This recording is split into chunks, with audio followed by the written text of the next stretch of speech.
K-pop, a genre of music that has become increasingly popular over the past decade. Even if someone doesn't know what K-pop is, I bet they've most likely heard of BTS. They debuted back in 2013 with their album Too Cool for School, and quickly rose to being one of the most popular K-pop groups, reaching world recognition in 2018. But BTS wasn't the first K-pop group out there. No, Hallyu, or the Korean Wave, started back in the 90s and focused primarily on film and television programs. Now you might be asking, what is Hallyu? Well, Hallyu refers to the phenomenon of Korean popular culture, which came into vogue in Southeast Asia and mainland China in the late 1990s. This movement became very popular among young people who were enchanted with Korean music, dramas, movies, fashion, food, and beauty. Today, we're going to focus on K-pop and how it has evolved since the 90s. We're going to take a look at some of the popular groups from each generation, as well as see how technology is shaping the industry.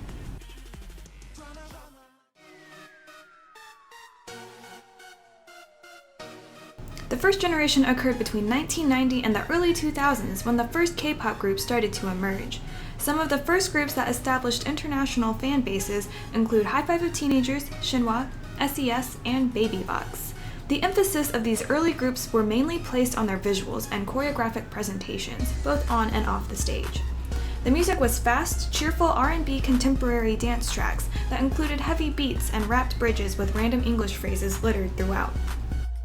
High Five of Teenagers would be the group that established what K-pop would become. Their first album, We Hate All Kinds of Violence, set them on the path to becoming the social sensation in South Korea, with their title track Candy that established their popularity amongst teenage girls. Let's watch.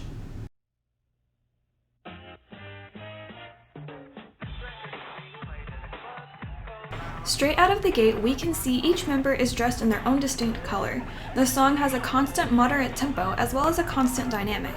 The melody is catchy, so catchy that despite the song being sung in Korean, I bet you could easily hum along to the chorus after giving it a listen or two. And the song has a bright, happy temper, even during the more intense rap sections.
It was around the early 2000s when the first generation of K-pop groups started becoming inactive or going on hiatus, giving rise to the second generation, where we see groups such as Big Bang, SHINee, and Girls' Generation start to debut.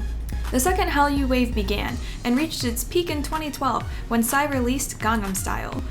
More international concerts were announced, and debuts in China and Japan started to become the norm in the K-pop industry. Additionally, we start to see a shift in production, with even more focus going into the fashion, style, and cinematography of these music videos. Let's take a look. Starting off with SHINee. Listening to one of their hits, Replay, we can start to see the shift in the second generation. Musically, not much has changed. The music is more R&B with a slower tempo, the timbre is still light, and has a very similar form to Candy. The rhythm also remains simple and bouncy, and stays consistent throughout the song along with the dynamics.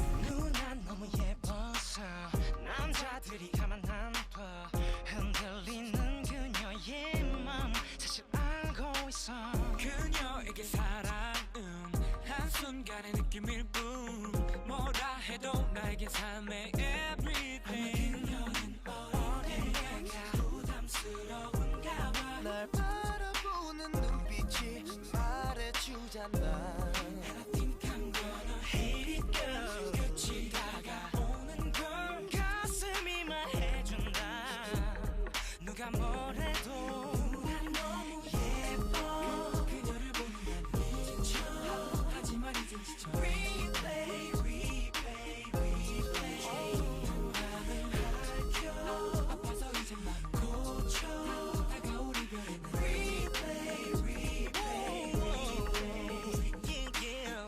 The biggest difference we see is the quality of the music video. It's easy to see that the music video was given much more consideration and time. While it still cuts between different scenes of members dancing, there is also a narrative element included as each member interacts with one girl. And it's not just Replay that had the high production value. Ring Ding Dong, another popular hit from SHINee, also has high production value, as well as Big Bang with Fantastic Baby and Bang Bang Bang.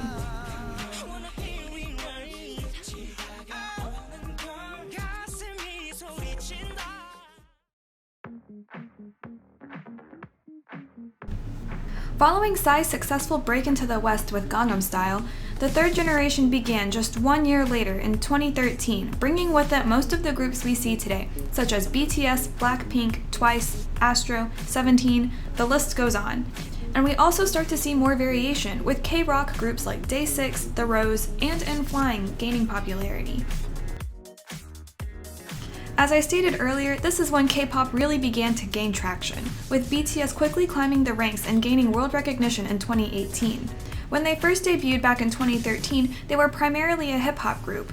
Over the years, their musical style evolved, incorporating a wider range of genres.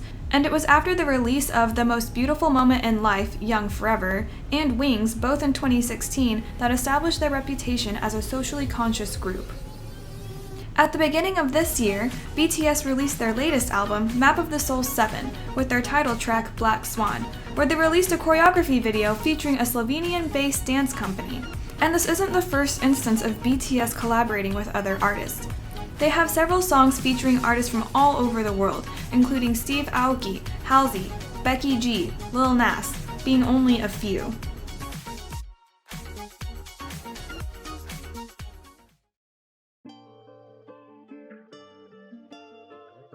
Looking at the official music video for Black Swan, the production value is now at an even higher level. There's dynamic camera pans, the setting is in a grand venue, and there's a lot of matching on action cuts. Musically, the dynamics and tempo are still constant throughout the song. However, unlike the previous two songs we looked into, the timbre here is much darker. The beat is more intense, matching the message of the song.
But this is just one song from one group out of the hundreds that fall under the K-pop genre.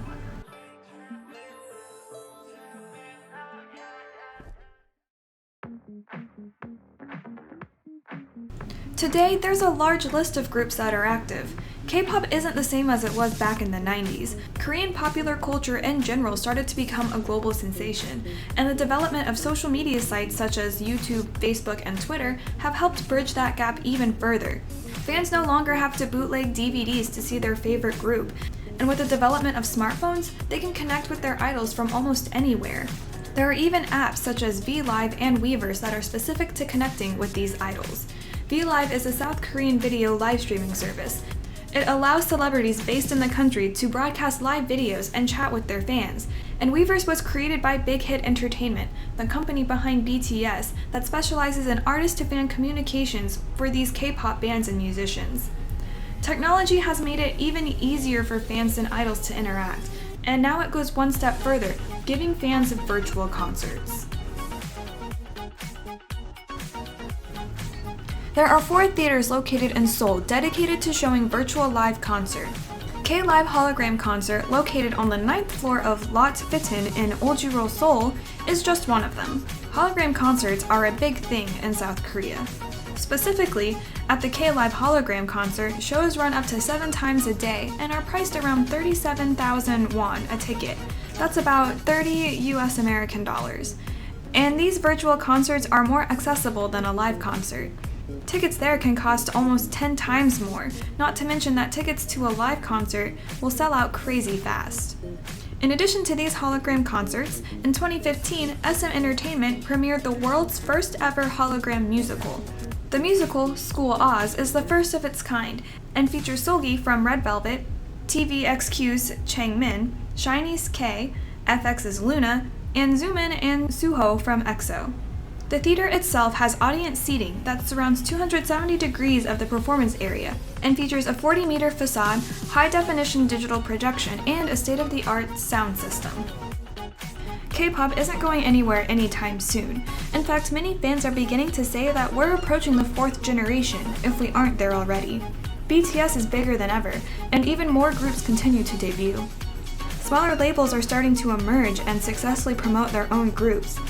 Idols are able to connect and interact with their fans through social media, and fans are able to reach out to their idols and find others who are also interested in their favorite groups.